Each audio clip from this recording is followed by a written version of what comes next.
Exercise 3.3 चल रही थी।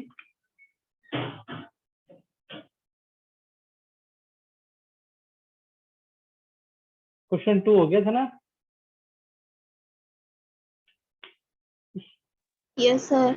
हाँ, इसके अंदर है ना, ये जो क्वेश्चन 2 का एरिया कराया था ना आपको, 3rd नंबर है ना, तो ये थोड़ा सा इसमें थोड़ा मिस्टेक होगी, इसको सुधार लो। ये रोम्बस ही है, ठीक है। इसके अंदर अपने जो जेड निकाला था ना वो गलत था, एक्स और वाई तो सही था। तो ये थोड़ा दोबारा कर लो, क्वेश्चन 2 का 3rd वाला, ये जो डायग्राम बना हुआ है ना, पूरा गलत नहीं है। ये एक्स और वाई वाली वाली तो सही है, ठीक है, जेड वाली गलत थी। ये था एक्स, ये 90 दिया हुआ है, ये 30, ये वाई और ये जेड। एक्स हमने निकाला था इसके अंदर 90, ठीक है ना, वर्टिकल अपोजिट एंगल से, वो सही था। फिर वाई हमने इसके अंदर निकाल लिया था एक्स वाई और जेड से, एक्स प्लस 30 प्लस वाई बराबर 180 लिख के वाई कितना निकाला था, 160 निकाला था ना, एक्स 90 आ गया, ये 30 तो 180। अब जेड जो है ना, जेड कैसे निकलेगा देखो, पहले ये वाला एंगल निकालेंगे, क्योंकि ये एंगल और ये एंगल, ये आमने सामने वाली साइड पैरेलल है। देखो इसको नाम दे दो ए बी सी डी, इसको एंगल 1 नाम दे देते हैं। अब A B parallel C D है, राइट, सारी आमने सामने वाली पैरेलल होती है रोम्बस में। तो इसका मतलब जो एंगल 1 है वो 30 डिग्री का होगा। ये हो गया अल्टरनेट एंगल, जेड बन रहा है इस टाइप से, ये वाली होगी ट्रांसवर्सल लाइन और ये होगी दोनों पैरेलल लाइन। एंगल 1 हो गया 30 डिग्री का अल्टरनेट एंगल। अब एंगल 1 प्लस 90, ये 90 दिया हुआ है, इस ट्रायंगल की बात कर रहे हैं, प्लस जेड बराबर होगा 180, angle sum property of triangle. तो एंगल 1 की वैल्यू 30 है ही, 90 प्लस जेड प्लस टू 180, तो जेड भी आ रहा है 60।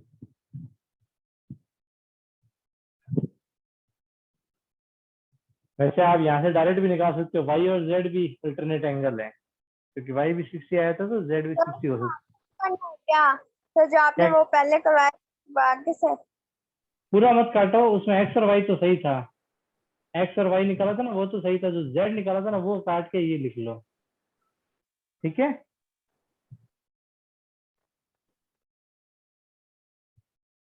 उसमें जो एक्स निकाला था 90 वर्टिकल अपोजिट एंगल वो सही था, जो वाई निकाला था वो भी सही था, जो जेड वाला लिखा था ना वो उसको हटा के ये लिख।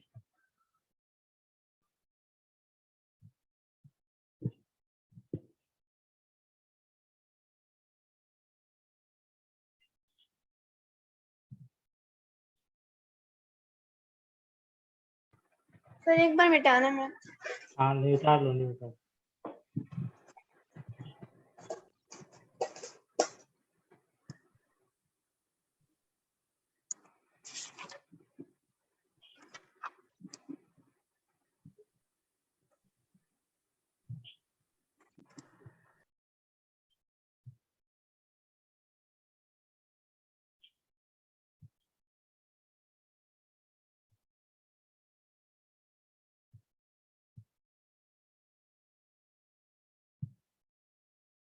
क्वेश्चन 2 का 3rd कराया है, ये वापस कर लेना, वो जेड थोड़ा निकाला था उसमें मिस्टेक हो गई थी, ठीक है। एक्स और वाई जितना तो वही रखना, जो निकाला था जेड की जगह वो वाला काट के ये लिख लेना, जेड आएगा 60 डिग्री, क्योंकि ये रोम्बस ही है। स्क्वायर अपने तब मान सकते जब आपको दी होती के इसके अंदर एंगल भी सारे 90 90 के हैं, तो ऐसे स्क्वायर तब तक नहीं मान सकते, रोम्बस तो आप मान सकते हो, क्योंकि ये 90 90 के जीएम है ना। तो जो डायगोनल्स होते हैं एक दूसरे को 90 डिग्री बाइसेक्ट करते हैं वो रोम्बस में होता है, स्क्वायर में भी होता है, लेकिन स्क्वायर में एक स्पेशल कंडीशन है कि चारों एंगल भी 90 90 के होते हैं, इसमें इसने ऐसा कहीं दिया हुआ नहीं है।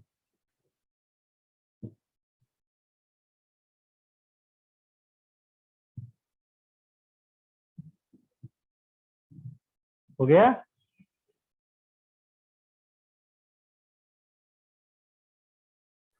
अब देखो Yes, sir. Question number 3।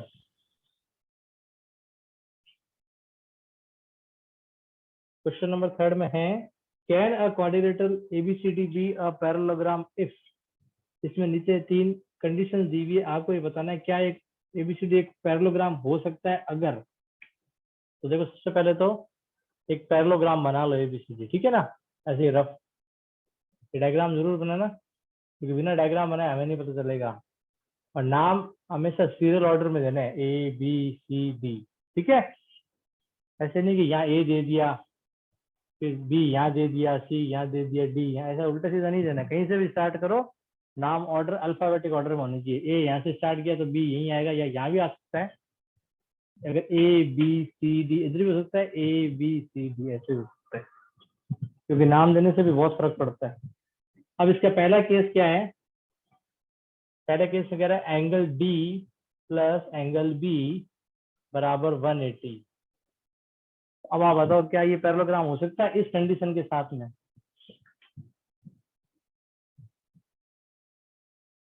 हो सकता है? ये कह रहा है इन दोनों एंगल का सम 180 हो। Is it a parallelogram? क्या ये पैरेललोग्राम हो सकता है? Yes, sir. रीजन क्या बताओगे? Opposite angle. अपोजिट एंगल का सम 180 होता है या अपोजिट एंगल इक्वल होते हैं? बताओ क्या बताया था मैंने प्रॉपर्टी में, पैरेललोग्राम की प्रॉपर्टी में। इसमें ये कहा था कि अपोजिट एंगल इक्वल होते हैं, ठीक है ना। जो सम 180 होता है ना, वो पास पास वाले एंगल्स का होता है, यानी इन दोनों का हो सकता है, इन दोनों का हो सकता है, इन दोनों का हो सकता है। अब ये एंगल इक्वल भी होते हैं। अब आपने कहा सम 180 है तो ये कितने कितने बन जाएंगे? ये 90 90 बन जाएंगे। जब दो एंगल का सम 180 है और वो इक्वल भी है, अपने को पता है कि इक्वल है ये, तो ये 90 ये 90। अब ये 90 बनते ही तो पैरेललोग्राम क्या बन जाता है? रेक्टेंगल बन जाता है, ठीक है ना। तो ये पैरेललोग्राम हो सकता है, क्योंकि रेक्टेंगल भी एक टाइप का पैरेललोग्राम हो सकता है, होता है, क्योंकि रेक्टेंगल के अंदर पैरेललोग्राम की सारी प्रॉपर्टी होती है। तो अपने कहेंगे it can be a parallelogram but need not to be parallelogram. मतलब जरूरी नहीं कि ये पैरेललोग्राम ही हो, ये रेक्टेंगल भी हो सकता है। अगर ये बाकी दोनों भी 90 हो ही जाएंगे, फिर अपन लिखेंगे yes it can be parallelogram.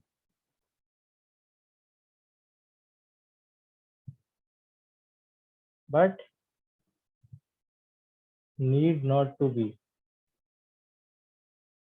ऐसे तो ये रेक्टेंगल बन जाएगा, लेकिन रेक्टेंगल एक टाइप का पैरेललोग्राम होता है, इसलिए कह सकते हैं कि ये पैरेललोग्राम।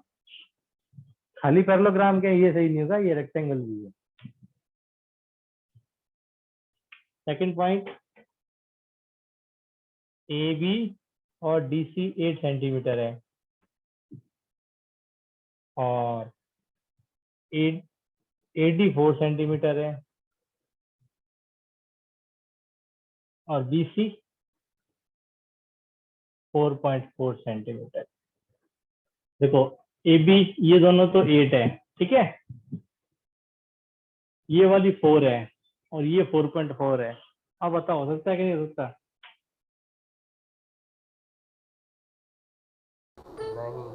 नहीं हो सकता। क्यों नहीं हो सकता? कारण अपोजिट साइड्स आर इक्वल। हाँ, और इसमें अपोजिट साइड इक्वल नहीं है। ये दोनों तो इक्वल है, लेकिन ये दोनों इक्वल नहीं है ना। ये देखो 4 दे रखी है, ये 4.4 दे रखी है, तो ये तो नहीं हो सकता ना। तो आप लिखोगे no, because are opposite sides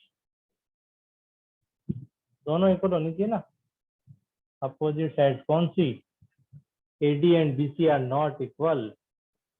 AD and BC are not equal, ये इसका रीजन है। अगर ये दोनों भी इक्वल हो जाती ना, 4 और 4 हो जाती, या दोनों 4.4 हो जाती, तो ये पैरेललोग्राम हो जाता। लास्ट का थर्ड पार्ट,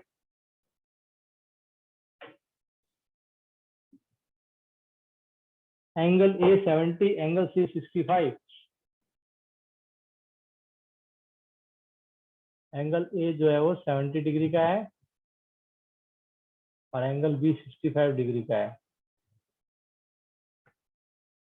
सी नहीं, सॉरी सी। ये हो सकता है? नहीं, क्यों? फिर अपोजिट एंगल्स आर इक्वल। हाँ होनी चाहिए। अगर ये 70 का है तो ये भी 70 का होना चाहिए था। ये 65 का है तो ये भी 65 का होना चाहिए था। यहाँ तो दोनों अलग अलग है। इसका भी रीजन ये होगा no, because here opposite angles are not equal.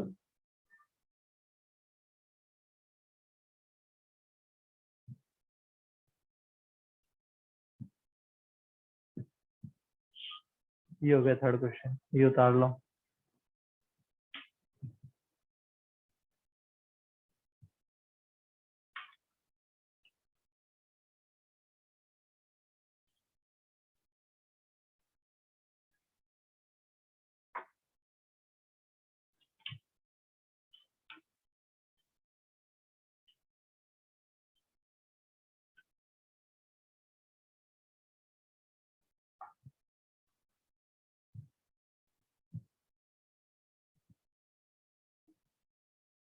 Next question देखो। Draw a rough figure of quadrilateral that is not a parallelogram but has exactly two opposite angles of equal measure.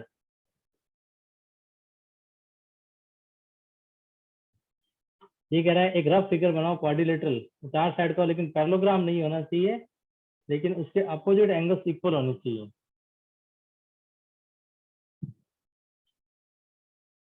क्या बना सकते हैं?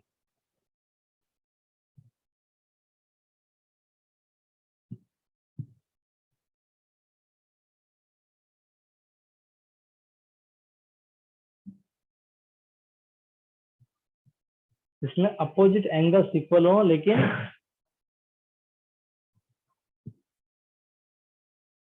Parallelogram नहीं हो। इसके मतलब बहुत सारे एग्जांपल होते हैं।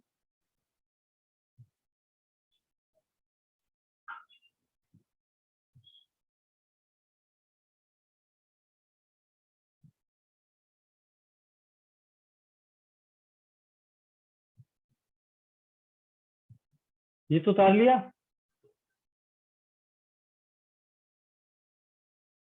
Yes sir.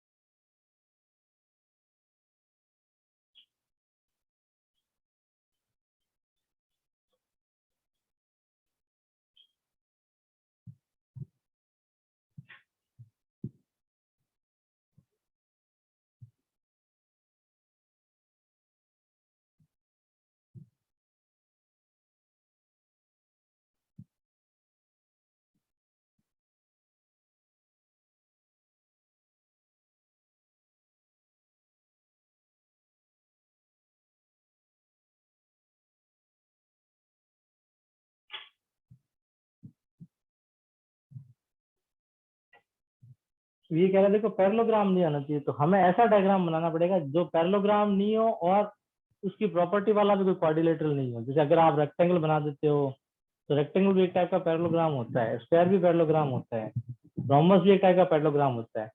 तो उससे कम प्रॉपर्टी वाला तो वो आपके होगा काइट। ठीक है ना? काइट होगा जिसके अंदर वो पैरेललोग्राम भी नहीं है लेकिन अपोजिट एंगल इक्वल होते हैं। काइट के बारे में मैंने आपको बताया था। आपने लिखेंगे वी ड्रॉ ए काइट। इस टाइप से होता है। काइट एक ऐसा क्वाड्रिलेटरल होता है जिसमें एडजेसेंट साइड्स इक्वल होती है, ए बी सी और डी, और इसमें ये अपोजिट एंगल भी इक्वल होते हैं। ठीक है? लेकिन ये पैरेललोग्राम नहीं होता। पैरेललोग्राम में तो आमने सामने वाली इक्वल होती है। ठीक है? पैरेललोग्राम में तो क्या होती है? आमने सामने वाली इक्वल होती है। तो इन काइट अपोजिट एंगल, ये इसमें ये इक्वल होती है और ये वाली इक्वल होती है। अपोजिट एंगल कौन से? Angle A equal to angle C, but it is not parallelogram. ये पैरेललोग्राम नहीं होता। अपोजिट एंगल तो इक्वल होते हैं लेकिन ये पैरेललोग्राम नहीं होता।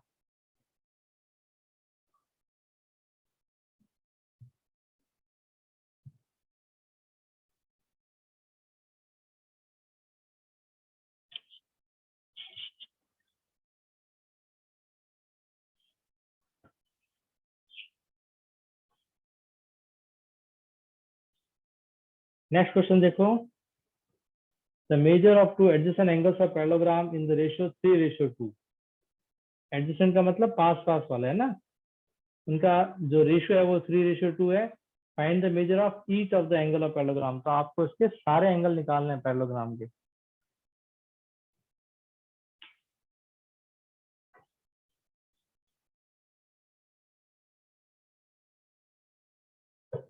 तो देखो एक रफ डायग्राम बना लो पैरेललोग्राम का इस टाइप से,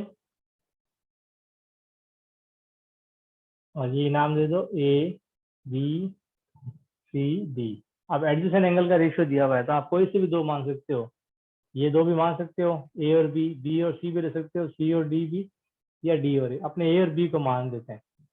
जब भी रेशियो दिया होता है तो उसमें क्या करते हैं, अपने एक्स लगाते हैं। तो ये 3x और ये 2x, ठीक है।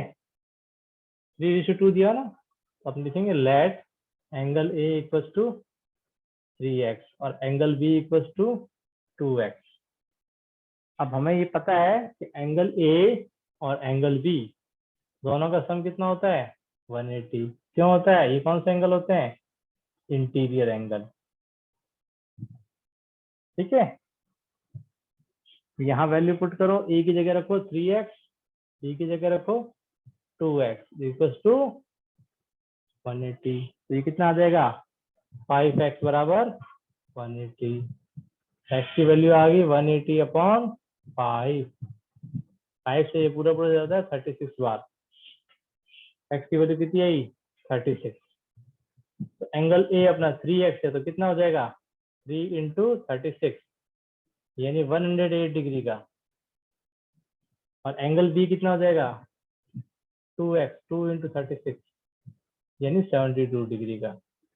और बाकी दोनों एंगल आपको पता है आमने सामने वाले इक्वल होते हैं, तो एंगल सी ए के बराबर होगा और डी बी के बराबर होगा। तो सी बराबर, सी कितना हो जाएगा, ए के बराबर यानी 108, और डी किसके बराबर हो जाएगा, बी के बराबर यानी 72। यहाँ आप क्या लिखोगे, opposite angles are equal.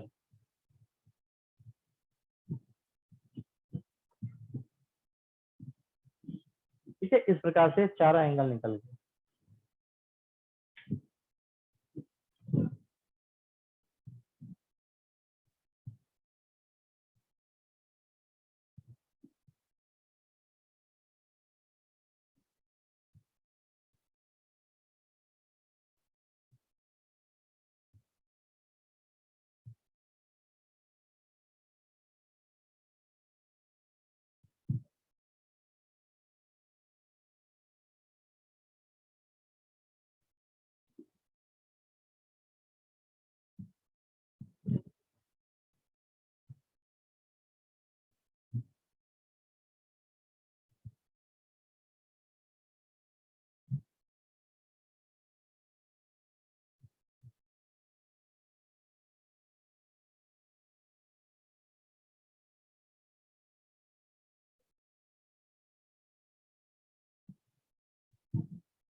Fifth question है, देखो, two adjacent angles of parallelogram have equal major, find the measure of each of the angles of parallelogram.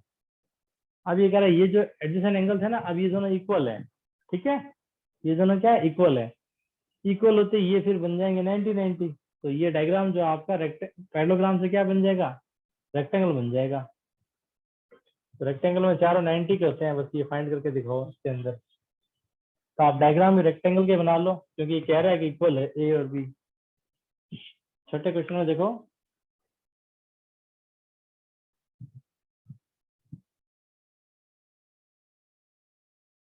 Square लग रहा है, थोड़ा रेक्टेंगल टाइप बना लेना। ये ए बी सी डी। अब देखो इसने दिया हुआ है, इट इज गिवन दैट, क्या दिया हुआ है,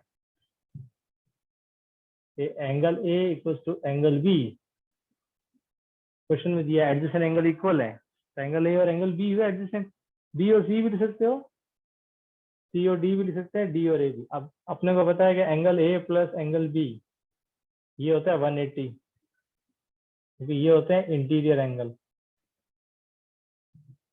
अब ए और बी तो खुद बराबर है, तो बी की जगह भी ए रख दो, ए प्लस ए बराबर 180, तो ये हो जाएगा ट्वाइस ऑफ ए बराबर 180। ए और ए का मतलब जैसे अपने x प्लस एक्स 2x करते हैं ना, वैसे ए प्लस ए ट्वाइस ए हो जाएगा। तो ए कितना आ गया 180 अपॉन 2, 2 से आप काटोगे 90, तो एंगल ए आ गया 90, एंगल ए 90 आ गया, तो एंगल बी भी कितना हो जाएगा 90, और ए और बी 90 है तो सी और डी भी 90 हो जाएंगे, क्योंकि वो उनके सामने वाले इक्वल होते हैं। वही लिखोगे एंगल सी बराबर ए 90 और डी बराबर वी 90, और यहाँ वही लिख लेना क्या, opposite angles are equal.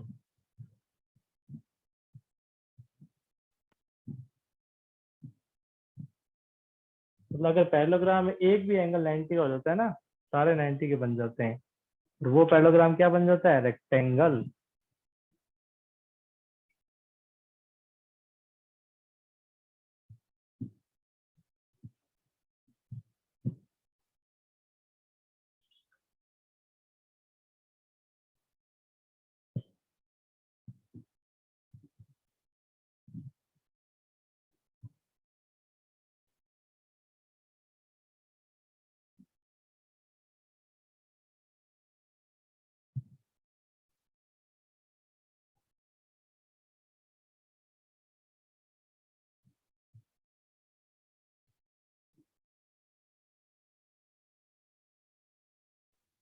Sir ये angle A plus angle A कैसे?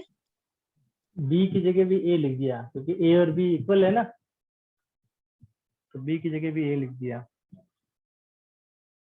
आप दोनों बी भी लिख सकते हो, एक ही बात है, ठीक है ना।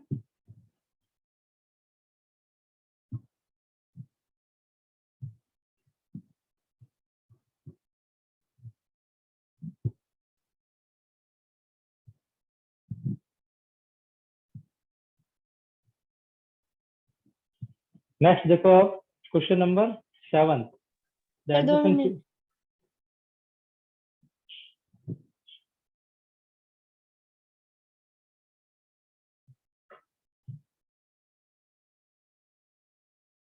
नेक्स्ट डायग्राम बना देता हूँ मैं, बुक में बना हुआ है डायग्राम। इसमें एक पैरेललोग्राम दिया हुआ है, the adjacent figure hope is a parallelogram, HOPE hope, find the angle measure of x y z। इस टाइप से आपके बुक में बना हुआ है।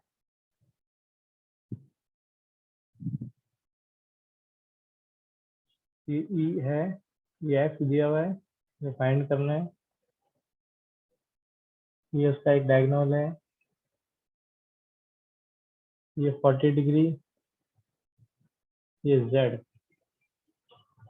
ये y, ये p, ये o, ये 70 डिग्री, ठीक है। अब इसके अंदर आपको x, y और z फाइंड करना है।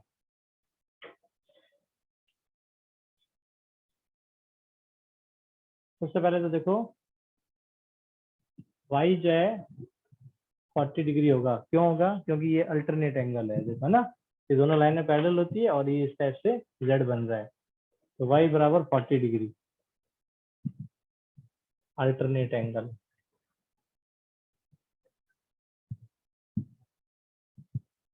उसके बाद देखो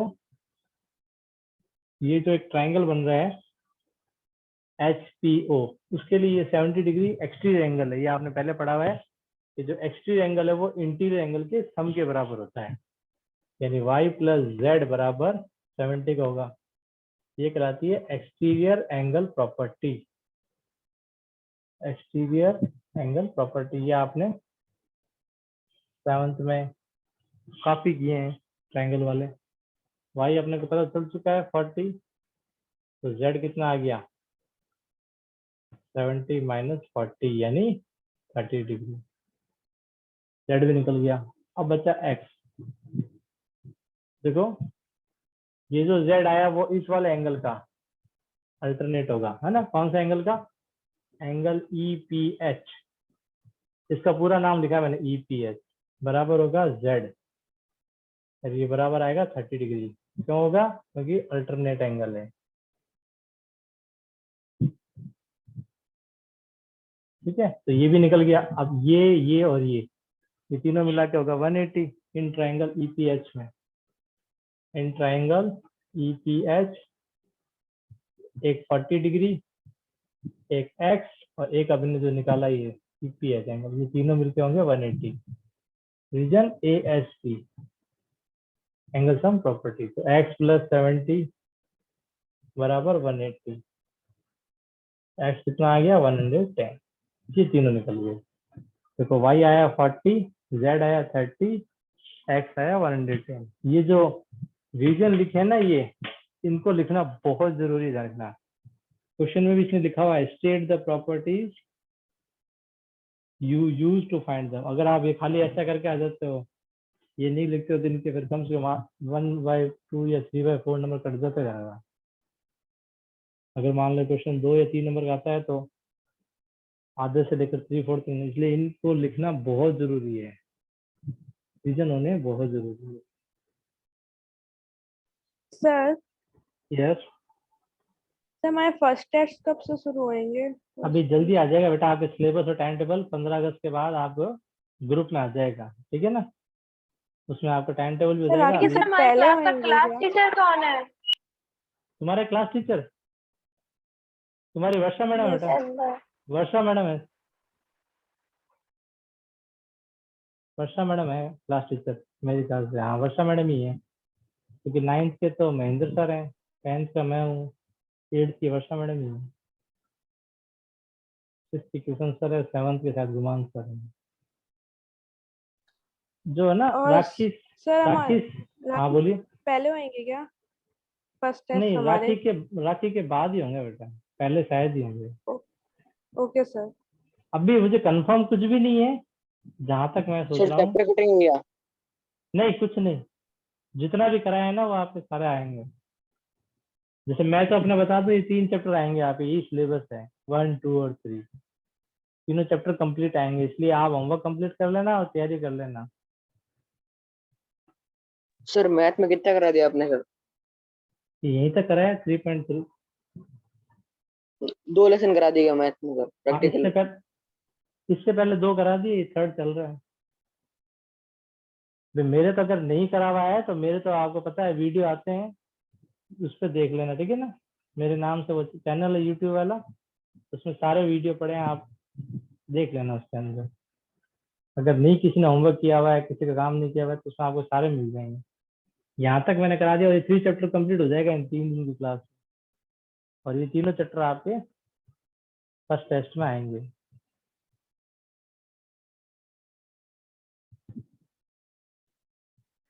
नेक्स्ट क्वेश्चन देखो, the following figures GUNS guns and runs RUNS are parallelograms, find x and y। ये 2 डायग्राम बने हुए 8th क्वेश्चन में, फर्स्ट और सेकंड। इसमें आपको ये x और y की वैल्यू निकालनी है।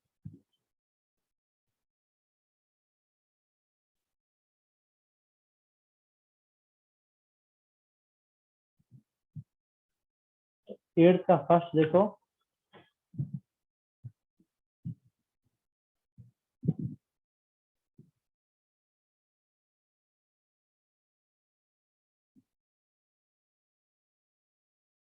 GUNS, ठीक है।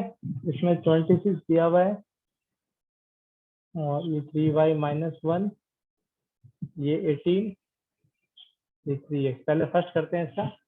अब अपने को पता है कि अपोजिट साइड क्या होती है, इक्वल होती है, तो ये इसके इक्वल हो जाएगा। GU बराबर SN, opposite sides are equal. GU कितना है 3y - 1, SN है 26, तो 1 को उधर भेजो, 3y बराबर कितना हो जाएगा 26 + 1, 3y बराबर 27, तो y की वैल्यू आ गई 9। ये तो y की वैल्यू आ गई। एक्स की निकालनी है, इसमें भी यही होगा, जी एस बराबर यू एन। रीजन यही लिखना है आपको, opposite sides are equal. U N लिखा है, जी एच कितना है 3x, यू एन कितना है 18, एक्स की वैल्यू कितनी आ गई 18/3, एक्स की वैल्यू आ गई 6। ये आंसर है फर्स्ट का, ये होता है।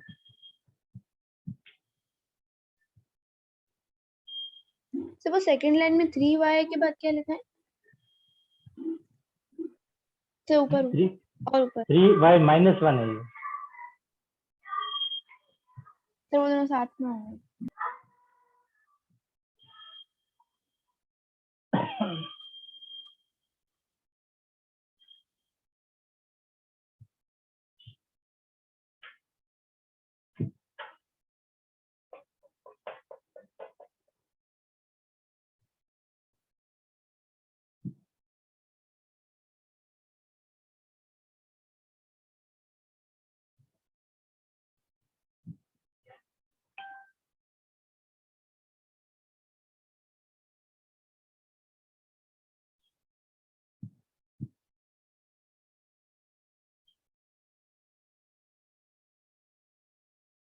उतार लिया।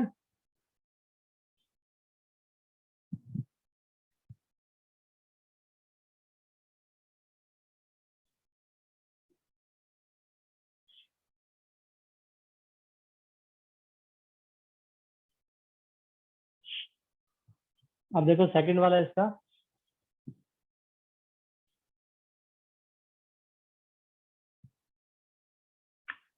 सेकंड में ये बना हुआ है डायग्राम,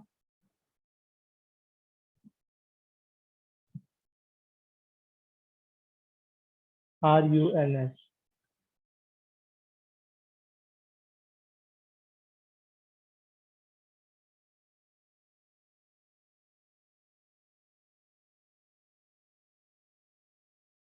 ये 16 दिया हुआ है, ये x + y दिया हुआ है, ये 20 दिया हुआ है, ये y + 7 दिया हुआ है। ठीक है, तो देखो इसकी एक प्रॉपर्टी और होती है कि जो डायगोनल होते हैं ना एक दूसरे को बाइसेक्ट करते हैं पैरेललोग्राम के अंदर। तो इसके अंदर आप ये लिखोगे सबसे पहले ओ यू, ये वाला इसके बराबर है और ये वाला इसके बराबर है, तो ओ यू बराबर ओ एस, कारण diagonal bisect each other. Bisect का मतलब हाफ हाफ बांटना, बाइसेक्ट ईच अदर। ठीक है, अब ओ यू कितना है y + 7, ओ एस कितना है 20, y की वैल्यू कितनी आ गई 20 - 7, y की वैल्यू आ गई 13, ये y निकल गया। फिर ऐसे ही ओ आर बराबर ओ एन। ठीक है, इसका भी रीजन यही, ओ आर कितना है 16 और ओ एन कितना है x + y। अब यहाँ y की वैल्यू हमें पता है, देखो हमने पहले ही निकाली, y की वैल्यू कितनी है 13, ये ऊपर निकाली यहाँ रख दो, तो 16 - 13, x की वैल्यू कितनी आ रही है 3, ये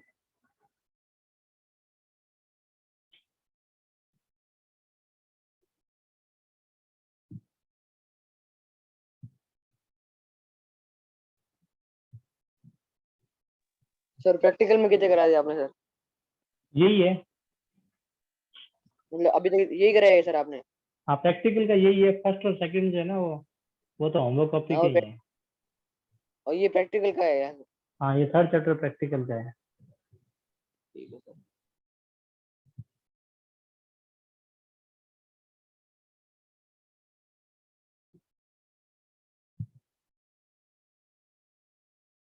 वर्क आप कंप्लीट कर लेना, ठीक है ना, क्योंकि हो सकता है जब वो टेस्ट कॉपी या एग्जाम हुए तो उस टाइम आपका होमवर्क कॉपी भी चेक की जाए, इसलिए वर्क सारा कंप्लीट कर लेना। और जो बच्चे आपके फ्रेंड्स वगैरह नहीं आ रहे हैं इन क्लासेस में, उनको भी कह देना क्लास ज्वाइन करें, क्योंकि अब फर्स्ट टेस्ट जल्दी स्टार्ट हो जाएंगे ताकि इनकी भी नींद खुले। ठीक है, आज इतना ही करेंगे, अगला बड़ा है हो नहीं पाएगा, अब 3 मिनट ही बचते हैं।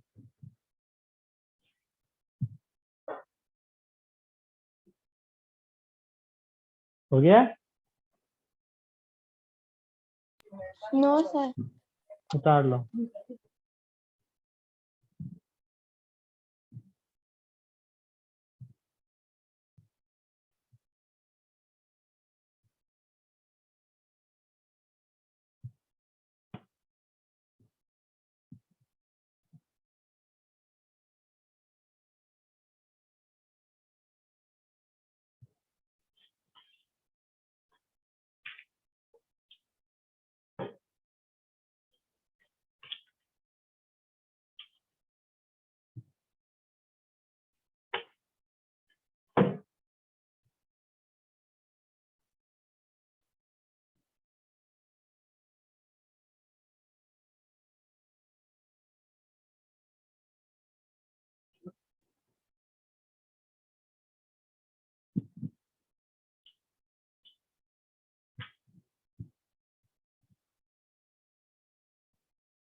ठीक है,